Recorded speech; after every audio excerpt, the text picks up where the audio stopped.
Asesinato del presidente. ¿Es Haití un estado fallido? Pero, ¿qué características tiene un estado fallido? Instituciones frágiles, no garantiza su propio funcionamiento y existe un enorme vacío de poder.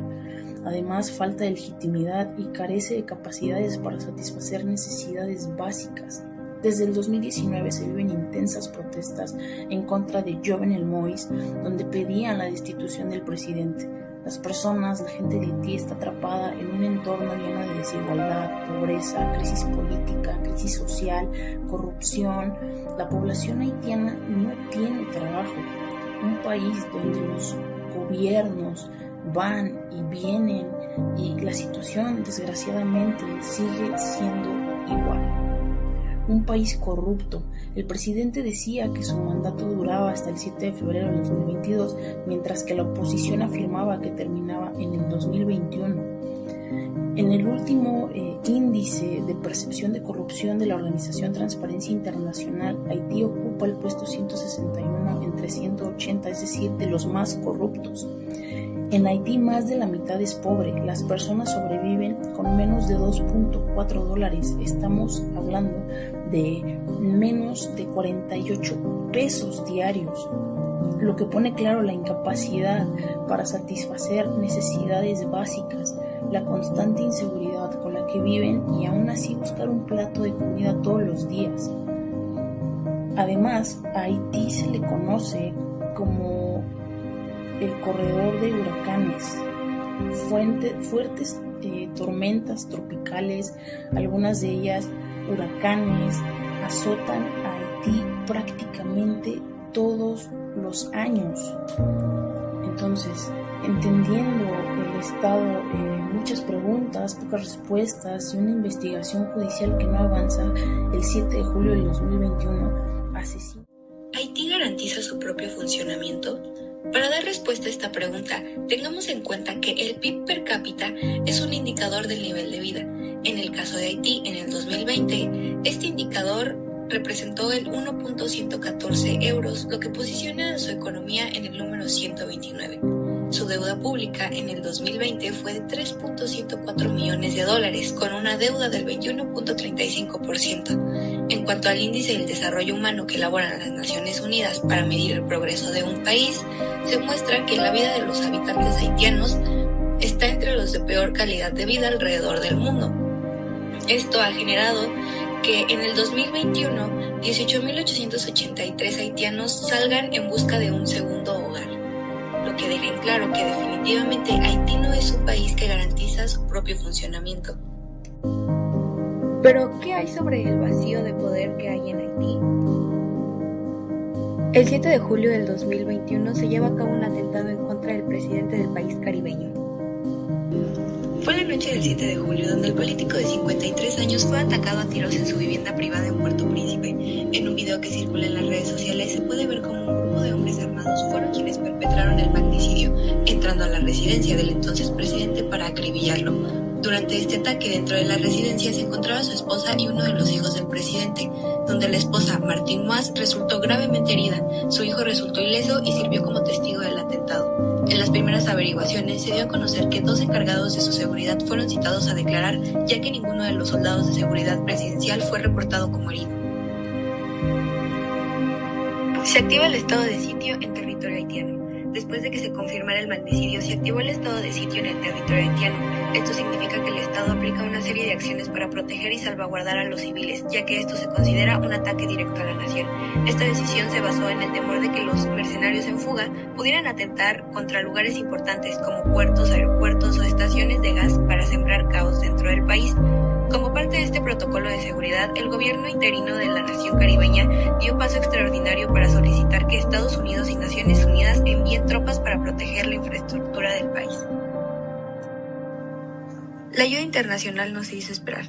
Y mientras seguían investigaciones sobre quiénes habían sido los culpables del atentado, el gobierno de Haití solicitó una asistencia a las Naciones Unidas para realizar una investigación internacional en torno al magnicidio, además de también solicitar el apoyo a la comunidad del Caribe, reiterando que esta situación se suponía de un crimen internacional, ya que gracias a los testigos se dio a conocer que los perpetradores eran personas que se comunicaban entre sí en español e inglés, generando así sospechas de que la participación de ciudadanos extranjeros tanto en la ejecución como en la planificación y financiación del atentado era más que evidente.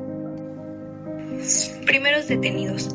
Luego de una operación de búsqueda de los responsables, el jefe de la Policía Nacional Haitiana informó la detención de un comando compuesto por 28 hombres, donde 26 de ellos eran colombianos y los otros 2 estadounidenses haitianos. Después de ser confirmada la nacionalidad colombiana, la policía de este país comenzó a colaborar con las investigaciones y se confirmó que existían exmiembros del Ejército Nacional Colombiano. Y como principales averiguaciones sobre los motivos de estos exmilitares, se tiene que fueron motivaciones dentro del mercado mercenario estrechamente relacionadas con el tema económico. ¿Qué se sabe de los detenidos? La mayoría de ellos rondan los 40 años, ejercieron de soldados, pero como no pudieron ascender se retiraron jóvenes. Según el diario colombiano El Tiempo, el teniente coronel Carlos Giovanni Guerrero es dentro de los detenidos el que contaba con el cargo más alto. Existe el testimonio de la esposa de Francisco Eladio Uribe, uno de los detenidos en Haití, donde expresa que el exmilitar fue soldado profesional durante 20 años y se retiró en 2019. También asegura que durante su servicio recibió varios reconocimientos. Ella afirma que su esposo se encontraba en República Dominicana, contratado por una supuesta empresa de seguridad que le pagaba $3,000 al mes. Como parte de las últimas declaraciones de la policía haitiana sobre la detención de este comando, se dijo que se incautaron municiones, dólares, rifles de asalto, machetes, radios de comunicación de doble vía, cortadores de pernos, martillos, chalecos, antibalas, 2 placas de vehículo de alquiler y numerosos teléfonos celulares, dejando ver que claramente esto se trataba de un comando completo y bien equipado.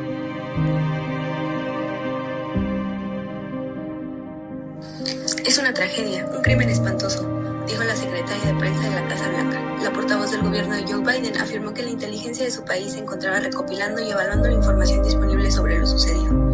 Estamos listos y preparados para ofrecer cualquier asistencia que sea necesaria, agregó. No obstante, la embajada de ese país en Puerto Príncipe permaneció cerrada en medio de la incertidumbre sobre las garantías de seguridad de Haití. También se pronunció el gobierno venezolano a través de su canciller Jorge Arreaza. Desde otros países de la región han llegado más voces de repudio y solidaridad hacia la familia Moaz y su pueblo de Haití. Envió un abrazo al pueblo de Haití por el lamentable asesinato del presidente de ese país. Es algo que lamentamos mucho, dijo el presidente mexicano Andrés Manuel López Obrador. Mientras que desde Buenos Aires la Cancillería emitió un comunicado en el que expresa que la Argentina espera que se recupere prontamente la paz y la tranquilidad en el país y pide respetar las instituciones democráticas. El presidente chileno Sebastián Piñera y su homólogo en Colombia, Iván Duque, también expresaron su rechazo al magnicidio. Los organismos internacionales alertaron sobre el recrudecimiento de la violencia en Haití. El secretario general de la OEA, Jorge Almago, publicó un comunicado en el que afirmó que el asesinato del presidente haitiano era una afrenta al conjunto de la comunidad de naciones democráticas representadas en la organización. ¿Haití le llora a su presidente? Esta foto fue tomada 4 días después de la confirmación del magnicidio. Con el país asolado por la delincuencia y los altos precios, los ciudadanos se muestran indiferentes ante el asesinato del presidente. Kena Dival, ciudadana haitiana, expresa que el asesinato de su presidente es lo menos importante. Sentada en la calle del barrio de Delmas junto a una cesta cargada de productos de higiene, que es lo que llama su negocio, la mujer de 62 años lleva varios días con la cabeza baja, viendo como el polvo y el calor son los únicos que se acercan. Como es de esperarse, no ha vendido nada en los últimos 3 días. Dival resume la situación de su país diciendo que está en un ataúd, pero cada vez que quieren enterrarlo se dan cuenta de que respira. Y cuando se refiere al asesinato del presidente y de la inestabilidad política del país, se limita a decir que cortaron la cabeza de la serpiente, pero dejaron la cola. En pocas frases, Dival describe de una manera cruda y real la situación de su país, que esperaba el caos tras la muerte de su presidente, pero que está tan acostumbrado a vivir sin él que no nota la diferencia. Desde la perspectiva social, existen 2 problemas que de verdad preocupan a la sociedad y ninguno de estos tiene que ver con la muerte de Moaz. La violencia de las pandillas armadas y el altísimo precio de los productos básicos es lo que lloran los civiles.